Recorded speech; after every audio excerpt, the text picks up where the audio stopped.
Bonjour à tous les amis, j'espère que vous allez bien. Aujourd'hui, nouvelle vidéo, il est 11 h. Il est 11 h et puis on va regarder les marchés américains. Nouvelle ATH sur l'or, je suis passé à côté de 30 R sur l'or. J'ai quand même pris un bénéfice hier soir, mais je suis passé à côté de beaucoup plus gros. Comme vous pouvez le voir, je vais vous l'expliquer juste après, à la fin de la vidéo. Juste avant de commencer, dans le lien dans la description, le Discord, le lien du Discord, très important de rejoindre le Discord. Pas mal de choses arrivent là-bas, il y a déjà une communauté qui est active, donc c'est tout bénef, donc n'hésitez pas à rejoindre, c'est dans la description, c'est gratuit. Allez, on va faire la session américaine classique. Aujourd'hui, il n'y a pas de news, si je dis pas de bêtises, il y a les ventes au détail et si, il y a quand même Powell qui parle. Mais bon, je suis pas sûr que ça nous impacte tant, enfin, que moi ça va m'impacter tant que ça va peut-être impacter la session asiatique, donc peut-être demain matin pour moi du coup, peut-être que ça va m'impacter. Allez, on va commencer par Nasdaq. Alors, Nasdaq en H1, je le voyais range. Parce qu'il y en avait fait des plus bas, beaucoup plus bas, enfin des plus bas en range. Donc je le voyais range et au final il a range juste la barre au-dessus. Donc le range est bon en soi, le range est comptabilisé. Un peu dur de trader les indices, je vous mens pas. Je me focus vraiment que sur le gold en ce moment. Du coup on va aller très vite sur les indices. Il n'y a pas de news majeure. Donc pareil, les indices je les vois comme la dernière fois, range dans cette zone. On a des zones H4, c'est une zone H4, non même une zone daily, donc je le vois range en fait dans cette partie là, dans cette zone là, peut-être au-dessus, etc. Mais je vois pas de mouvement très important parce qu'il n'y a pas de news tout simplement. Il y a si il doit y avoir juste, ouais, donc ça c'est Powell et ça c'est demain. Il y a eu l'IPC, pardon. Il y a eu l'IPC Core européen. Il y a 9 minutes maintenant. Je suis pas sûr que ça ait changé grand chose. Regardez ça sur le CAC par exemple.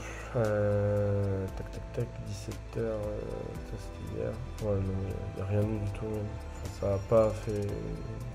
n'a pas fait varier le cours de quoi que ce soit, peut-être un petit peu les US, mais c'est pas très flagrant. Et au niveau de l'or, bon, pareil, c'est pas très flagrant. Alors, au niveau Nasdaq, du coup, Nasdaq, je le vois, comme je vous ai dit, range dans cette zone-là. Je le vois rester, en fait, les bougies sont pas belles, 30 minutes H1, H4, c'est pas super beau. C'est des bougies qui ont plutôt envie de plonger que de partir vers le haut.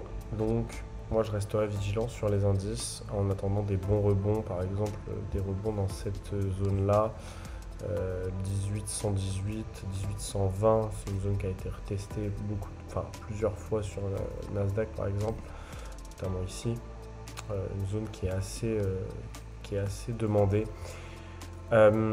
Pareil pour Dow Jones, je pense qu'on est à peu près sur les mêmes configurations, les mêmes patterns. Dow Jones, effectivement, je le voyais remonter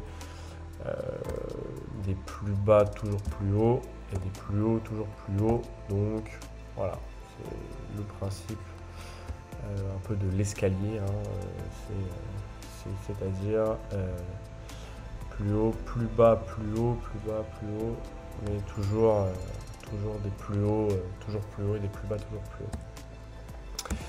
Tac. Hop. Alors, on va voir Dow Jones. Dow Jones, c'est la même configuration. Hein. On est reposé sur une zone daily. C'est une zone daily qui résiste bien. Pourquoi c'est une zone daily? Je vais vous la dire tout de suite. Parce que c'est une zone qui a été retestée ici. Et c'est surtout... ouais, c'est une zone qui a été retestée ici, mais je la prendrai même pas en compte en fait cette zone, quoique. Hop, attendez, juste pour positionner la caméra ici. Quoique, si ça va en vrai, ici, ouais, ça a quand même été assez retesté. Si, c'est quand même assez accurate. Hein. Ouais, c'est plutôt pas mal même. Tac. Hop. Donc c'est une belle zone daily. On se réappuie dessus, donc pas exceptionnel. Enfin, avoir des confirmations, j'aimerais bien des confirmations qui passent au-dessus de ce range-là. Pour pouvoir potentiellement acheter. Ça, c'est un beau range qui est en train de se créer, mais je vais attendre de repasser au-dessus.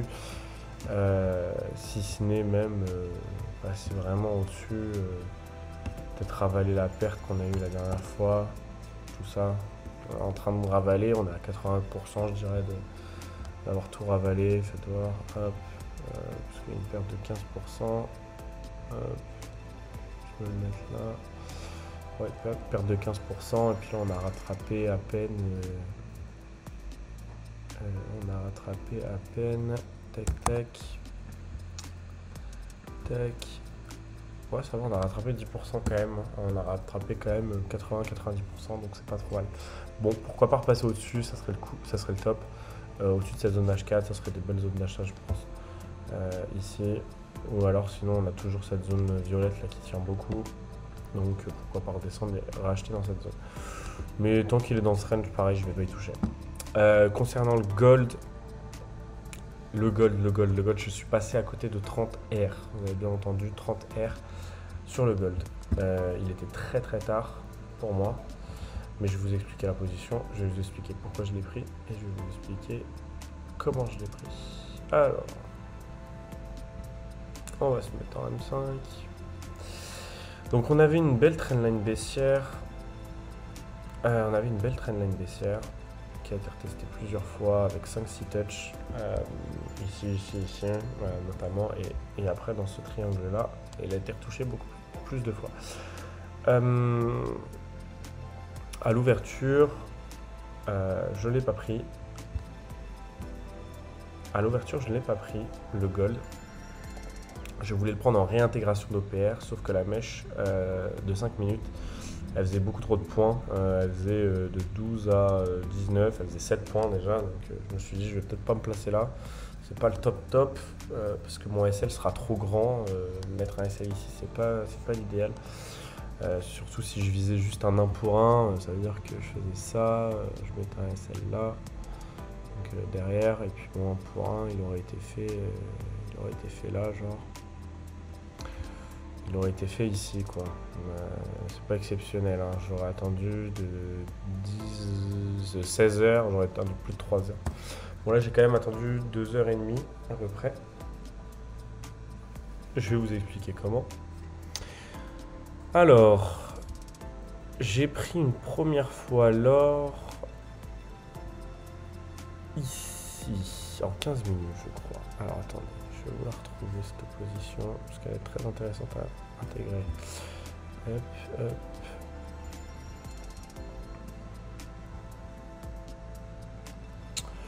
Voilà, je la prends ici. Quelque chose comme ça, ouais. Je la prends ici. Je ne TP pas. Je me fais SL. Premier SL. Non, attends, oui, non, ça c'est l'OPR, pardon. Non, en fait, je me suis pas fait SL, je suis un fou, je me suis pas fait SL du tout. Bref, je la prends milieu d'OPR. On était sur un range, 5 minutes, monstrueux. Alors, tac, il est là le range. Plus haut, plus bas, plus haut, plus bas, plus haut, plus bas, plus haut. Mais en fait, on n'arrivait même pas à faire des plus hauts que les précédents. Et en fait, on rebondissait énormément sur cette trendline. Elle était très, très, très, très dure. Et en fait, là, on pouvait voir totalement un pattern chartiste qui est le triangle. Après, on est quand même sur un triangle haussier, puisqu'on est sur un canal haussier. On est quand même assez haussier sur l'or. Donc, je ne le voyais pas baisser. Donc, je l'ai pris à la cassure de 17h20. Espérant que on break ce précédent plus haut. Au final, on a un rebond trendline point près. Attendez, je vais juste enlever ça pour le moment. Rebond trendline point près et on revient. Donc moi, mon SL était ici. En gros, je prends plusieurs positions. Je prends une position ici, comme je vous ai montré. Ici, là. Hop, hop. Et je prends une position ici. J'en prends deux. Pourquoi? Parce que du coup j'achète haut et j'achète un peu plus bas, entre guillemets je me hedge sur la position. Mais j'étais assez confiant quand même de cette position. Donc je prends 2 positions. Donc j'en prends une ici, j'en prends même 3. J'en prends une ici, j'en prends une ici et j'en prends une ici. Un peu très haut même, un peu trop haut même. Ça se passe pas trop mal, ça monte, ça redescend, proche du SL. Mon SL initialement était là, je l'ai descendu après ici. Voyant qu'on n'avait pas cassé la trendline, je reprends une position comme je vous ai montré ici. Je vois qu'on ne casse pas la trendline et qu'on ne fait pas un plus bas, plus bas que le précédent plus bas. Donc je me dis bon, je vais remonter un peu mes SL, parce que bon, mine de rien, j'ai quand même 3 positions qui tournent sur le même actif, c'est pas le top du top. Donc comme je vous ai dit, une là et une là. Tous le même SL, c'était ici, voire même je crois que j'avais fait OPR initialement. Et donc on fait ce petit ping-pong, etc. Arrivé 19h, 19h25. 19h25, début des hostilités. On casse le drapeau par le haut. Je me dis top. La position est réglée, mais toutes mes 3 positions sont dans le vert, donc celle-ci et celle-ci commencent à être dans le vert. Voilà, donc celle-ci avec le spread commence à être dans le vert, donc top. Et ça monte, et ça monte, et ça monte, et ça redescend, et ça monte, et ça monte, et ça monte. Et moi je m'arrête ici, un peu avant même, je m'arrête ici, 20h30, 20h30, 20h40, quelque chose comme ça, je m'arrête là moi. Pourquoi? Pour la simple et bonne raison, donc j'ai fait combien de R? Attendez, je vais carrément en retracer un peu bien. J'ai fait combien de R? Ici, avec un essai ici, jusqu'à... Moi j'ai fait 2 de R à peu près. Hein. Ouais, c'est ça, je fais 2. Je fais 2 de R. Pas exceptionnel, puisque je suis passé, comme je vous ai dit, à côté de 30. Et je vais vous la montrer, du coup. Donc je m'arrête ici, pourquoi? Ligue des Champions, et puis chez moi il était du coup 3h du matin. J'avais pas envie de rester sur les graphiques jusqu'à plus de 3h du matin. Je dois l'avouer. Et j'avais la flemme d'attendre. J'aurais pu attendre. Et augmenter, descendre, augmenter, redescendre, réaugmenter et au final plus jamais redescendre. Le marché se coupe à minuit, donc il se coupe ici. C'est quasiment là où j'ai cut. J'ai coupé à 28, il se coupe à 29, 30, on va dire. Pas mécontent cette position, mais au vu de la suite, ouverture du marché asiatique.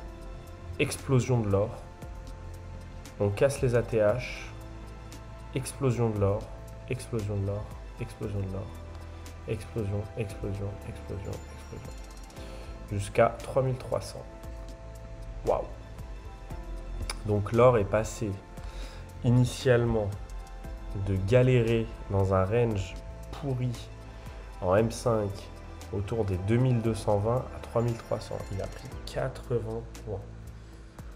C'est énorme, je ne sais pas si vous vous rendez compte, c'est énorme. La variation en pourcentage est monstrueuse. Je vais vous la faire rapide. Enfin, je crois qu'elle est monstrueuse. Ouais, un peu plus de 3%. 2,6, quasiment, mais même un peu plus en vrai, parce que c'est juste que je l'ai mal placé. Mais grosso modo, tac, ouais, 3%. 3%, 90 points.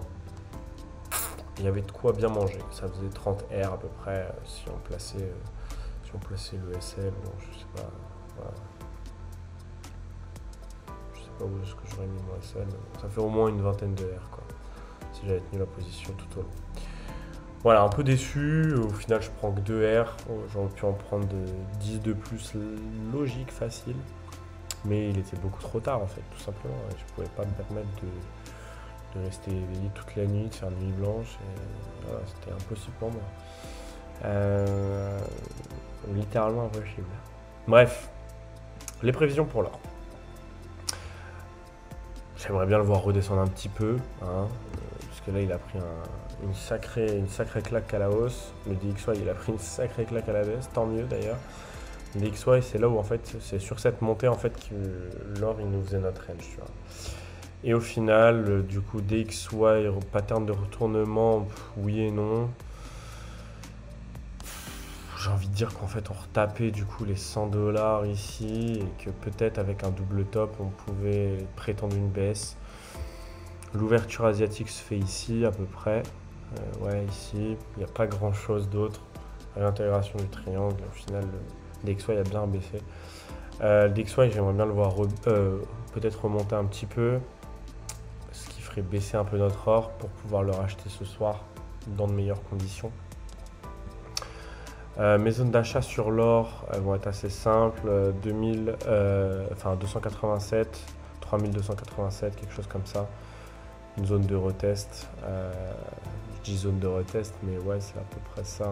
2286, ça serait mes zones d'achat. Voilà, je vais mettre même une petite droite de tendance, un petit rayon. On va se mettre ça là, quelque chose comme ça. Voilà, ça serait mes zones d'achat. Je pense que c'est pas déconnant. On peut aller rechercher, par exemple, combler des FVG, de l'imbalance ici. Mais je suis pas sûr. Quoique après, on est quand même, je crois, double Bollinger 1 heure. Enfin, un truc comme ça. Ouais, tu vois, double Bollinger 1 heure. C'est pas exceptionnel. Hein, c'est pas... il manque de la liquidité à aller rechercher, quoi. Quoique, manque de la liquidité à aller rechercher au niveau de l'ATH par exemple, mais c'est tout ce que je vois par exemple en achat. Donc ouais, ici ça serait le top, parce que ça a été retesté plusieurs fois. Sinon plus bas ça serait potentiellement ici, 264, on va le noter aussi, histoire de. Et le troisième step d'achat, c'était le précédent ATH. On va bouger la petite barre de l'ATH. Et puis voilà, le nouvel ATH, il se fait là. Voilà. Vous avez à peu près mes prédictions pour la journée. Bon courage à tous sur les marchés. Le lien du Discord dans la description. Et on se dit à demain pour une nouvelle vidéo. Allez, ciao ciao, bon courage.